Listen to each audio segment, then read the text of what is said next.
Ang kagubatan ng Pilipinas ay mayaman sa prutas na mas mataas pa ang vitamin C kaysa orange.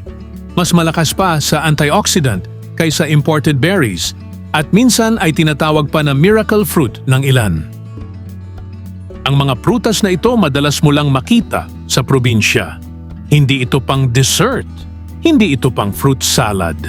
Pero siksik, liglig at umaapaw ang nutrients. Narito ang listahan ng 10 immunity booster na prutas meron sa kagubatan ng Pilipinas. Unahin natin ang kayimito na tinatawag ding star apple. Ang kayimito o star apple ay isang tropikal na prutas na may violet o berdeng balat at may hugis bituin sa loob kapag hiniwa. Malambot at makrema ang laman nito, may natural na tamis at kadalasang kinakain ng sariwa bilang panghimagas. Tahimik lang itong tumutubo sa mga probinsya, pero may taglay itong fiber at antioxidants, lalo na ang kulay lila o violet na uri nito. Hindi man ito ang pinakasikat sa sustansya kumpara sa ibang prutas, may sarili itong ambag sa balanseng pagkain. Sa madaling salita, simple, matamis, at kakaiba ang itsura, iyan ang kaimito. Sumunod ay ang batuan. Ito ay isang prutas na karaniwang tumutubo sa Western Visayas at ilang bahagi ng Mindanao. Maliit lang ito at kulay berde kapag hilaw pa. Yellow naman kapag hinog. Kilala ito bilang tradisyonal na pampaasim sa mga ulam tulad ng sinigang at iba pang sabaw. Ang pagiging maasim nito ay matapang at natural, kaya kahit konti lang ang idagdag sa pagkain, ramdam na agad ang lasa. Bukod sa pagiging pampalasa, may taglay din itong vitamin C, kaya may kaunting ambag sa immune system kapag kinain. Madalas ding ginagamit ang balat o bunga sa ilang tradisyonal na lunas, ngunit ang pangunahing gamit nito ay pampalasa at pampaasim sa pang-araw-araw na pagkain. Sa kabuuan, ang batuan ay hindi lang simpleng pampaasim.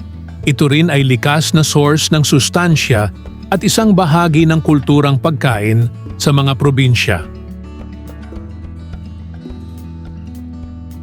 Ang katmon ay isang katutubong prutas na tumutubo sa mga kagubatan at kabundukan ng Pilipinas. Maliit at bilugan ang bunga nito, may makapal na berdeng balat. Sa loob ay makikita ang hiwa-hiwalay at mala-spiral na laman na may natural na asim.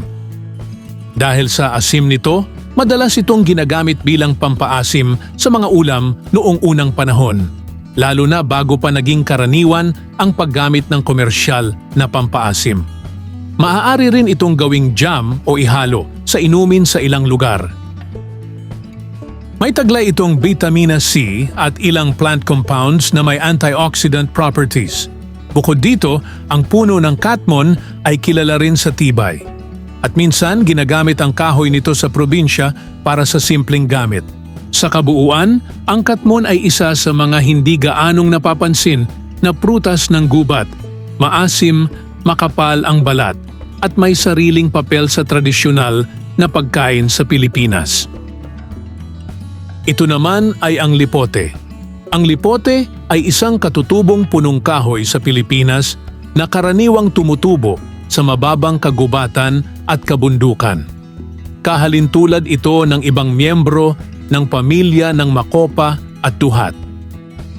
Ang bunga nito ay maliit at maasim at kilala sa kakayahan nitong tulungan ang digestion at magbigay ng natural na enerhiya. Dahilan kung bakit tradisyonal itong ginagamit upang gawing jam, jelly, wine o juice. Masarap din itong kainin na may kasamang asukal o asin. Kilalang mayaman ito sa natural na pigments tulad ng anthocyanins, kaya matingkad ang kulay kapag ginawang produkto. Hindi ito pangkaraniwang prutas sa palengke, pero sa mga lugar na may puno nito, pinapahalagahan ito bilang isa sa mga tunay na native berries ng Pilipinas. Ito naman ay ang aratiles. Tinatawag din sa ilang lugar na mansanitas Jamaican cherry o Quercus fruit. Isang maliit at mabilis tumubong puno na karaniwang makikita sa gilid ng kalsada, bakuran at bakanteng lote. Ang bunga nito ay maliit at bilog. Matingkad na pula ang kulay nito kapag hinog. Manipis at makinis ang balat at malambot ang laman sa loob. Mayroon itong maraming maliliit na buto na halos hindi napapansin kapag kinakain. Bukod sa prutas, kapansin-pansin din ang puno nito. Dahil sa maliliit na bulaklak, mabilis itong mamunga at halos buong taon may bunga sa mainit na klima. Ang guyabano ay isang maliit hanggang katamtamang laki ng puno na karaniwang tumutubo sa mga probinsya at mababang lugar sa Pilipinas. Ang bunga nito ay malaki, pahaba at may berdeng balat na may malalambot na tinik o spine sa labas. Sa loob, ang laman ay puti, malambot at makrema ang texture na may halong hibla. Mayroon itong maraming itim na buto na hindi kinakain. Madaling paghiwalayin ang laman mula sa balat kapag hinog na.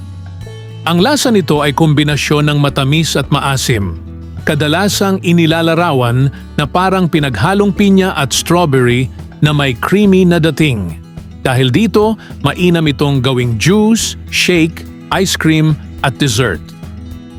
Ang guyabano ay may taglay na bitamina C na tumutulong sa pagpapanatili ng malakas na resistensya. Meron din itong fiber na nakakatulong sa maayos na pagdumi at digestion. Bukod dito, may antioxidants ito na sumusuporta sa pangkalahatang kalusugan at nagbibigay rin ng natural na enerhiya dahil sa taglay nitong carbohydrates. Sumunod ay ang bignay, isang katutubong prutas sa Pilipinas. Ang puno nito ay maaaring lumaki ng ilang metro ang taas. Kilala ito sa mga kumpol na maliliit na bunga na nakasabit sa mahahabang tangkay. Ang bunga ng bignay ay maliit at bilog. Manipis ang balat nito at may malambot at makatas na laman sa loob na may maliit na buto. Ang lasa nito ay maasim hanggang sa matamis, depende sa pagkahinog. Dahil dito, madalas itong gawing alak, juice, jam o jelly sa ilang lugar sa Pilipinas. Kapag hinog naman, ay maaari rin itong kainin ng sariwa direkta mula sa puno. Ito naman ay ang sampinit, isang ligaw na prutas na karaniwang tumutubo sa matataas na lugar at kabundukan sa Pilipinas. Bahagi ito ng pamilya ng raspberry at blackberry. Ang bunga nito ay maliit at binubuo ng maraming maliliit na butil na magkakadikit, katulad ng raspberry. Malambot at makatas ang laman nito at may matamis na may halong asim na lasa. Dahil sa sarap nito, madalas itong kainin ng sariwa. Maaari rin itong gawing jam, jelly o juice. Ang halaman ng sampinit ay may mga tinik sa tangkay, kaya kailangang mag-ingat kapag kukuha ng bunga. Sa kabila nito, isa ito sa mga pinakakilalang wild berry sa Pilipinas at madalas matagpuan sa malamig at mataas na lugar. Sumunod ay ang calamansi. Isa rin ito sa prutas na mayaman sa bitamina C at tumutulong sa pagpapalakas ng resistensya. Mayroon din itong antioxidants na sumusuporta sa pangkalahatang kalusugan. Ginagamit din ito bilang gamot sa ubo at sipon. Kilalang-kilala din ang calamansi sa matapang at sariwang asim nito. Dahil dito, madalas itong gamitin bilang pampalasa sa ulam, sausawan sa isda o karne, at panghalo sa inumin. Sa Pilipinas, karaniwan din itong gawing calamansi juice o idagdag sa mga pagkain para magbigay ng mas sariwang lasa. Panghuli ay ang bayabas. Isa sa mga prutas na hindi nawawala sa mga kagubatan o kabundukan ng Pilipinas. Alam nyo ba na ang prutas na ito ay kilalang prutas na mayaman sa sustansya?